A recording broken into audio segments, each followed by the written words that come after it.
Kembali didakwa fitnah dan pencemaran nama baik terhadap Presiden ke-7 RI Joko Widodo, Dr. Tifa ajukan keberatan usai mendengar dakwaan jaksa. Dr. Tifa protes belum terima berita acara pemeriksaan dan hasil laboratorium forensik. Yang mulia, setelah saya berkonsultasi dengan tim advokat saya, kami akan melakukan keberatan.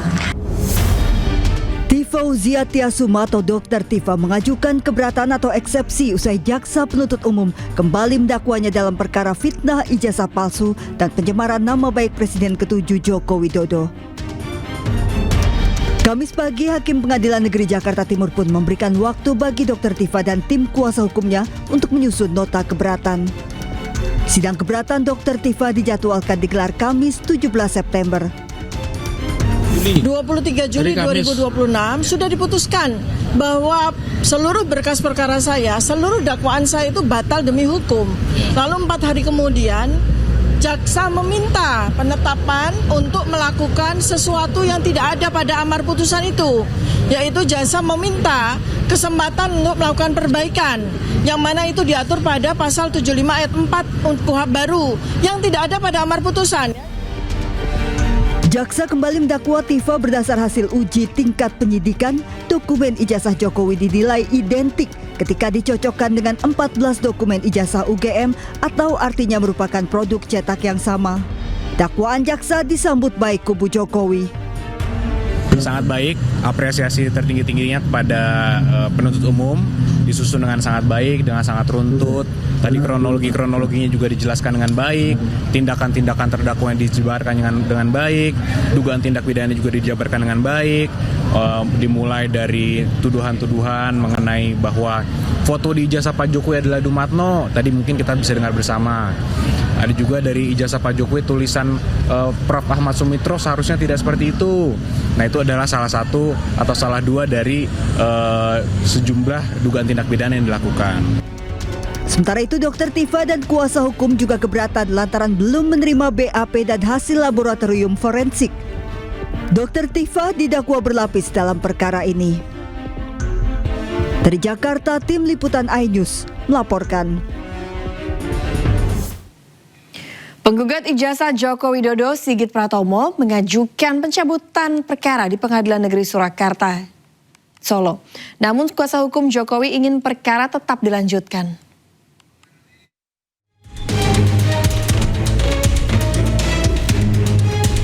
Sidang lanjutan gugatan ijazah Presiden ke-7 RI Joko Widodo digelar di Pengadilan Negeri Surakarta, Jawa Tengah. Sidang beragendakan tanggapan pihak tergugat dan turut tergugat atas pengajuan pencabutan gugatan. Dalam sidang kali ini, tim kuasa hukum penggugat tidak hadir. Meski pihak penggugat mengajukan pencabutan gugatan, namun kuasa hukum Jokowi YB Irfan ingin perkara tetap dilanjutkan. Irfan juga menegaskan, lanjutan pemeriksaan hingga pokok perkara bisa mengembalikan nama baik Joko Widodo. Dari pihak kami selaku kuasa hukum Pak Jokowi pada prinsipnya secara tegas menolak atas pencabutan dengan alasan yang pertama bahwa gugatan tersebut dari pihak kami kan sudah memberikan suatu tanggapan, bahkan proses sudah sampai pada agenda pembuktian. Kemudian alasan berikutnya melalui dalil-dalil gugatan yang diajukan penggugat, klien kami tentu saja dirugikan kepentingan hukumnya, sehingga untuk merehabilitir nama baik Pak Jokowi terkait dengan gugatan tersebut diperlukan adanya suatu kepastian hukum. Sidang lanjutan akan kembali digelar pekan depan dengan pemanggilan ulang penggugat.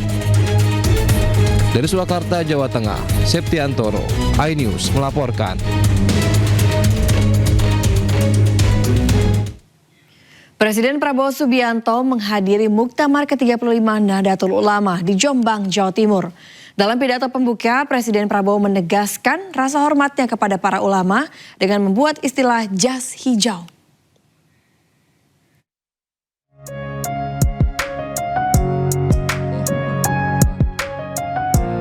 Presiden Prabowo Subianto dan Wakil Presiden Gibran Rakabuming Raka menghadiri Muktamar ke-35 Nahdlatul Ulama di Jombang, Jawa Timur hari Kamis. Kedatangan Presiden Prabowo disambut oleh jajaran pengurus NU di Pondok Pesantren Bahrul Ulum, Tambak Beras. Dalam pidatonya, Presiden Prabowo menyampaikan terima kasih atas dukungan NU bagi bangsa dan negara, terutama selama 2 tahun masa pemerintahannya. Presiden Prabowo menegaskan rasa hormatnya kepada para ulama dengan membuat istilah jas hijau. Orang Haji Sleman, jas hijau. Jangan sekali-kali melupakan jasa ulama. Hampir 2 tahun jadi Presiden Republik Indonesia. Saya terima kasih dukungan Nahdlatul Ulama dan Muhammadiyah. Terima kasih. Dengan belum sampai 2 tahun, kita telah mencapai prestasi-prestasi besar. Kita sudah swasembada pangan. Dan sebentar lagi kita akan swasembada energi. Setelah menyampaikan pidato, pembukaan muktamar dilanjutkan penabuhan beduk oleh Presiden Prabowo.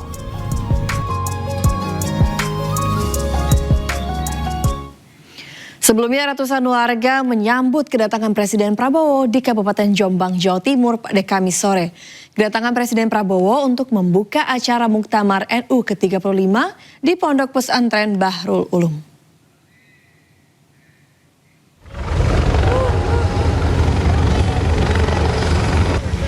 Helikopter yang ditumpangi Presiden Prabowo mendarat di Stadion Merdeka Kota Jombang, Jawa Timur pada Kamis sore.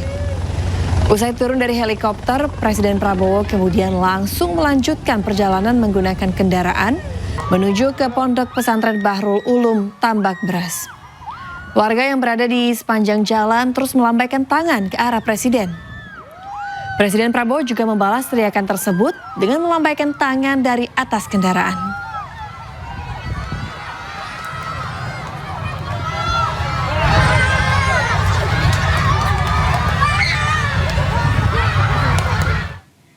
Menjelang Muktamar NU ke-35, sejumlah Nahdlin menyatakan dukungan kepada Kiai Haji Mustain Syafi'i atau Yai Tain.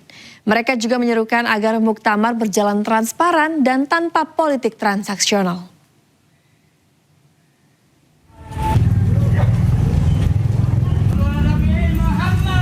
Deklarasi digelar di Kompleks Makam Kiai Haji Abdul Wahab Hasbullah, Tambak Beras, Jombang, Jawa Timur. Para Nahdlin menyampaikan dukungan kepada Yai Tain yang sebelumnya menjadi perhatian karena kritiknya terkait dinamika kepemimpinan NU. Dalam deklarasinya, mereka menyerukan agar Muktamar NU ke-35 menjadi momentum konsolidasi organisasi. Proses pemilihan kepemimpinan diminta berjalan terbuka, objektif, dan mengutamakan kepentingan organisasi.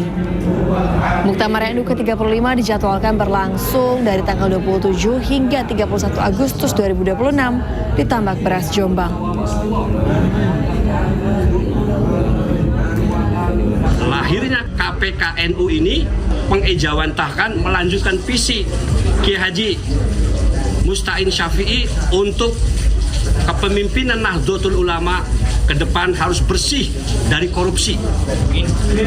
Harus kembali kepada visi ulama yang tidak memperkaya diri sendiri, tidak menjadikan organisasi ulama untuk kepentingan kelompok dan pribadinya.